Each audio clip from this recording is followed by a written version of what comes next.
Hello, good evening. I have been doing a few YouTube clips with regards as to the sorts of things that you can do in the summer holidays with your children, like activities. And I don't want to sound like Blue Peter, but here's one I kind of made earlier. I also mentioned about a jewellery tree that I made earlier as well.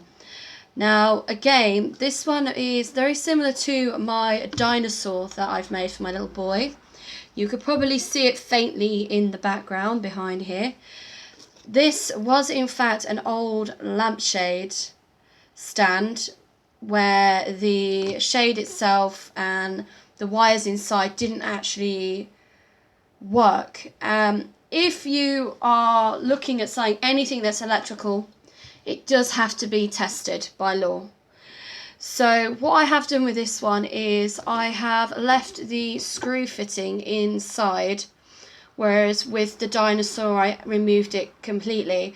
And the reason I've basically left that in there is so that if I did want to turn this back into a lamp at a later date, it's still there. I would literally have to just make sure that everything was electrically safe to use.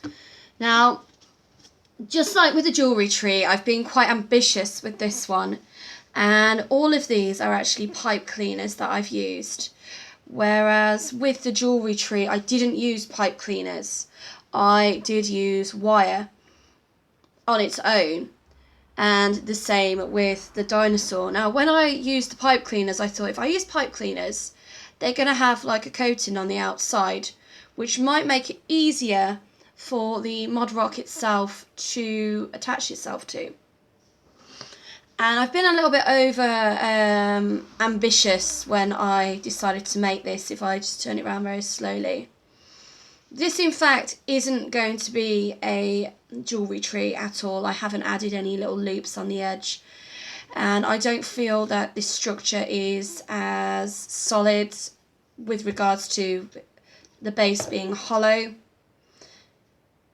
and also the branches, if you want to call them, are quite weak, and as you can see they move. So one way of obviously testing to see whether your structure is structurally sound is to see after when it's dried completely whether or not there's any real flexibility still in any of the sculpture that you're looking at making itself.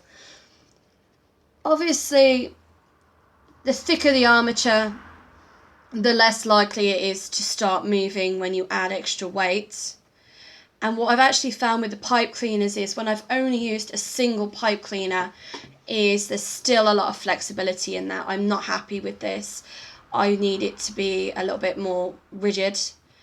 I did want some flexibility so that it would enable me to sculpt it and manipulate where I wanted the branches to go whilst it was still drying. Now I'm happy with how it's been made. I need to make sure that everything is in place. Now, I don't actually have any more Mod-Rock left at this moment in time. So another thing that you could use if you weren't looking at using Mod-Rock is there are a number of other items on the market. And one of those is basically plain and simple papier-mâché. Using recycled newspaper, if you still buy the newspaper, in order to basically make a sculpture. It's one of the easiest things to do. Everybody remembers doing it, hopefully, as a child at school, you know, making papier-mâché masks or little pots. So again, if you're looking at using or doing papier-mâché with your children during the holidays, it is one of the cheapest and probably most easiest activities to do. What it also means as well is, depending on the type of glue you use and also the type of paper, the majority of it will be able to be recycled. So make sure, you know, that that is something that is going to be an option at the end when you no longer want to keep the item that your child has made. And the easiest way to obviously make sure that it can be recycled is by looking at the type of paper you use to start off with. So again, if you go online, there'll be a lot of information about certain papers that you can now purchase that are supposed to be like environmentally safe, 100% recyclable, 100% biodegradable. And when you are looking for information, it's best if you could, if possible, familiarize yourself with the terminology. What does recyclable mean? What does compostable mean? What does biodegradable mean? And, and it's the same with different types of plastic. Some of them nowadays, they're recyclable. Some of them are biodegradable. Some of them are compostable. So again, it's an activity that you could look at doing with your young ones during the summer holidays. Maybe even set them a little challenge, a little quiz. Go around the house, find out what items you've purchased and whether or not the containers that these items have come in, are they from recyclable material? Can this material be recycled? Can it be composted? Is it biodegradable? So I think, one of the things is, just sort of like to help yourself, to educate yourselves. And again, if you are going to be using things for a arts and craft activity, I think as well it's important that you are aware that afterwards the types of ways that you could potentially dispose of it. Now, what I'm actually doing at the moment with this sculpture I have made is I'm actually adding kitchen roll to the sculpture to basically make it a bit more solid, to strengthen the base and to strengthen any of the pieces that are a bit weak. So again, even something like, buying cheap kitchen roll or cheap toilet roll, if you've got any left over, which I know a lot of people started panic buying, especially during the first lockdown, then this is something, again, you could look at using with your children.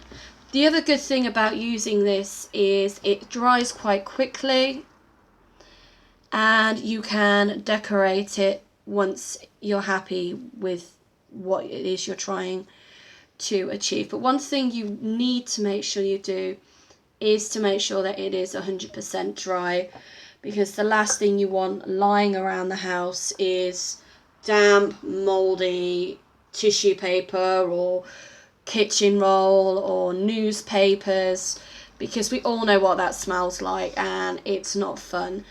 So if you keep the items that you have made in a well ventilated area, or even, on the kitchen side, so that when the sun's coming through the window, it can sort of help dry the items a bit more quickly. Anything like that will obviously help the activity and the end result to be more achievable.